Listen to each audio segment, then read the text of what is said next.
What's the difference between a long note and a short note? Well, very often we think it has to do with the tonguing or with articulation. Well, articulation is the length of the note. Tonguing is the way you let it speak in the beginning. So you can do a soft tonguing or hard tonguing or no tonguing at all. And there's a huge variety of different tonguings that you can use. Particularly in Baroque music, it is very famous. If you look at the books of Quantz, for instance, there's a variety of articulation between tu tu tu tu tu and diddle diddle diddle do. There's a lot of various kind of possibilities to use the tongue for the different beginnings of the notes. With the tonguing, you shape the beginning of the note. That's all what you're doing. Now, the articulation is how long and how related each note is to the previous one and to the next one. And this has to do with the air, nothing to do with the tongue. The tongue is just precising the beginning of the note, but the difference between a long note and a short note is when you stop sending the air. A long note, you fill the whole length with air until the next note. Whether you use a tonguing or not, then it's going to be staccato, separated, or legato. But staccato doesn't necessarily mean short. Yeah, it means détaché, separated. Separated, it means articulated. Now, we have the possibility to use very short notes up to very long notes. When a composer writes a quarter note with a dot on the top, that means it's a short quarter note, but still longer than an eighth note. Otherwise, he would have been writing an eighth note. Same thing again, when we have an eighth note with a dot on top of it, the composer has been wanting a short eighth note, so it's not a full length eighth note, but it's longer than a 16th note, which is the next value, etc., etc. It goes on like that. So, again, the articulation is what you do with the air, how you support the airstream with the air, and how much bouncing there is there. So imagine that the tongue is just surfing on top of that airstream. Tam, tam, tam, tam. When you play,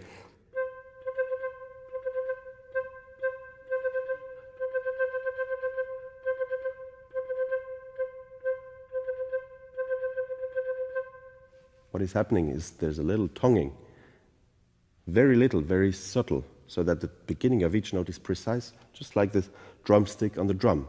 Tum, taka-ta-tum, taka-ta-tum. But then we have to release tam. See, I'm saying tam. There's a resonance, the resonance of the drums, the resonance of the flute player.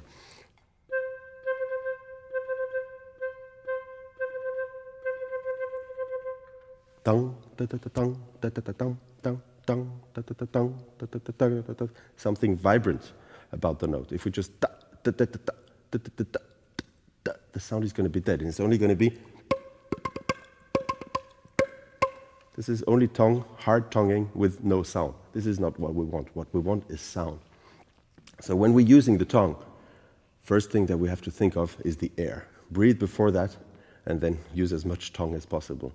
Otherwise, it's not going to work. When we play very fast bits, like, again, Cacciatorian Concerto,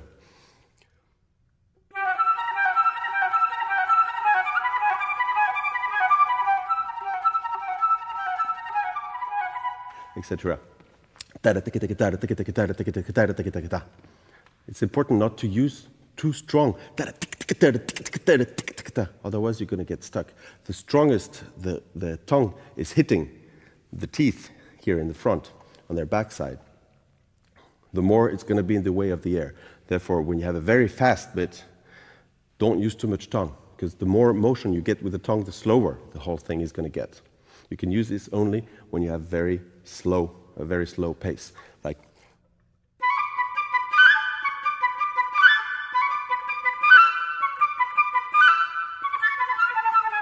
See, if I use the same tonguing in the second phrase, that's it's not going to be working.